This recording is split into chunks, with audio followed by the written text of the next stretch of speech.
ಇವತ್ತಿನ ವಿಡಿಯೋದಲ್ಲಿ ನಾನು ಈ ಮೆಂತೆ ಮತ್ತು ಜೀರಿಗೆಯನ್ನು ಬಳಸಿಕೊಂಡು ತುಂಬಾನೇ ಸುಲಭವಾಗಿರುವಂತಹ ಒಂದು ಮನೆಮದ್ದನ್ನು ಹೇಳ್ತಾ ಇದ್ದೀನಿ. ಯಾವ ಮನೆಮದ್ದು ಹೇಗೆ ಮಾಡೋದು, ಹಾಗೆಯೇ ಯಾವ ಯಾವ ಆರೋಗ್ಯ ಸಮಸ್ಯೆಗಳಿಗೆ ಇದು ಪರಿಹಾರ ಅನ್ನೋದನ್ನು ಇವತ್ತಿನ ವಿಡಿಯೋದಲ್ಲಿ ನೋಡೋಣ.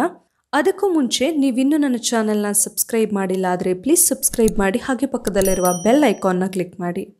ಈ ಮೆಂತೆ ಮತ್ತು ಜೀರಿಗೆ ಎರಡೂ ಕೂಡ ಬೇರೆ ಬೇರೆ ರೀತಿಯ ಪೋಷಕಾಂಶಗಳನ್ನು ಹೊಂದಿರ್ತವೆ. ಪ್ರೋಟೀನ್ ಸಿಗುತ್ತೆ ನಮಗೆ, ಫೈಬರ್, ಐರನ್, ಕ್ಯಾಲ್ಶಿಯಂ ಎಲ್ಲವೂ ಕೂಡ ಸಿಗುತ್ತೆ ಅಂತಲೇ ಹೇಳಬಹುದು.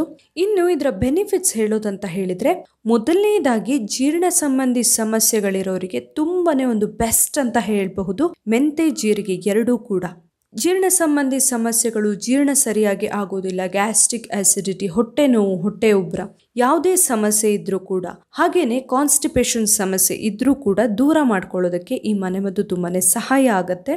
ಇನ್ನೊಂದು ಇಂಪಾರ್ಟೆಂಟ್ಲಿ, ನಮ್ಮ ರೋಗ ನಿರೋಧಕ ಶಕ್ತಿಯನ್ನು ಹೆಚ್ಚಿಸಿಕೊಳ್ಳೋದಕ್ಕೆ ಕೂಡ ತುಂಬಾನೇ ಒಂದು ಬೆಸ್ಟ್ ಮನೆಮದ್ದಿದು ಅಂತಾನೆ ಹೇಳಬಹುದು. ಹಾಗೇನೆ ನಮಗೆ ಕೆಲವೊಂದು ಸರಿ ಮೈಕೈ ನೋವೆಲ್ಲ ತುಂಬಾನೇ ಇರುತ್ತೆ ಅಲ್ವಾ, ಅದನ್ನ ಕಡಿಮೆ ಮಾಡ್ಕೊಳ್ಳೋದಕ್ಕೆ ಕೂಡ ಒಂದು ಸುಲಭದ ಮನೆಮದ್ದಿದು. ತುಂಬಾ ಸುಲಭದಲ್ಲಿ ಇದನ್ನು ನಾವು ಮಾಡ್ಕೊಳ್ಬಹುದು. ಹಾಗೇನೆ ನಮ್ಮ ಚರ್ಮದ ಆರೋಗ್ಯಕ್ಕೂ ಅಷ್ಟೇ ಒಳ್ಳೆಯದು. ಚರ್ಮದಲ್ಲಿ ಸುಕ್ಕು, ನೆರಿಗೆ ಎಲ್ಲ ಆಗಬಾರ್ದು ಅಂತ ಆದ್ರೆ ಕೂಡ ನಾವು ಈ ಮನೆಮದ್ದನ್ನ ಬಳಸ್ಕೊಳ್ಬಹುದು. ಪ್ರತಿನಿತ್ಯ ಬೇಕಂದ್ರೂ ಬಳಸಬಹುದು. ಇನ್ನೊಂದು ತುಂಬಾನೇ ಮುಖ್ಯವಾದ ಬೆನಿಫಿಟ್ ಹೇಳಬೇಕಾಗಿರೋದು ಅಂತ ಹೇಳಿದ್ರೆ, ಯಾರು ಡಯಾಬಿಟಿಸ್ನಿಂದ ಬಳಲ್ತಾ ಇರ್ತಾರೆ, ರಕ್ತದಲ್ಲಿ ಸಕ್ಕರೆ ಪ್ರಮಾಣ ತುಂಬಾನೇ ಜಾಸ್ತಿ ಇರುತ್ತೆ, ಅಂಥವ್ರಿಗೆ ಇದೊಂದು ಬೆಸ್ಟ್ ಮನೆಮದ್ದು ಅಂತಾನೆ ಹೇಳಬಹುದು.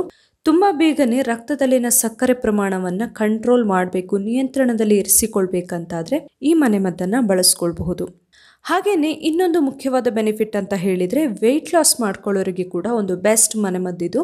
ತೂಕ ಕಡಿಮೆ ಮಾಡ್ಕೊಳ್ಳೋದಕ್ಕೆ, ದೇಹದಲ್ಲಿರುವಂತಹ ಅನಗತ್ಯ ಕೊಬ್ಬು, ಬೊಜ್ಜನ್ನು ಕರಗಿಸೋದಕ್ಕೆ ಕೂಡ ಇದು ಸಹಾಯ ಆಗುತ್ತೆ. ಇವಾಗ ಈ ಮನೆಮದ್ದನ್ನ ಹೇಗೆ ಮಾಡೋದು ಅಂತ ನೋಡೋಣ. ಫಸ್ಟಿಗೆ ನಾನಿಲ್ಲಿ 1 ಲೋಟಕ್ಕೆ 1 ಟೀ ಸ್ಪೂನ್ ಆಗುವಷ್ಟು ಮೆಂತೆ ಕಾಳುಗಳನ್ನು ಹಾಕೊಂಡಿದ್ದೀನಿ.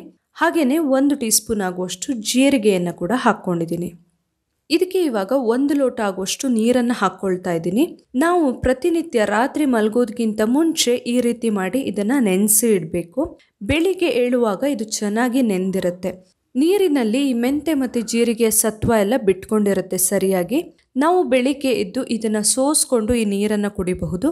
ಹಾಗೇನೆ ಈ ಮೆಂತೆ ಮತ್ತು ಜೀರಿಗೆಯನ್ನ ನಾವು ಹಾಗೇನೆ ಸಪರೇಟ್ ಆಗಿ ಒಣಗಿಸಿ ಇಟ್ಕೊಂಡು ಯಾವುದೇ ರೀತಿಯ ಅಡುಗೆಯಲ್ಲಿ ಕೂಡ ಬಳಸ್ಕೊಳ್ಬಹುದು.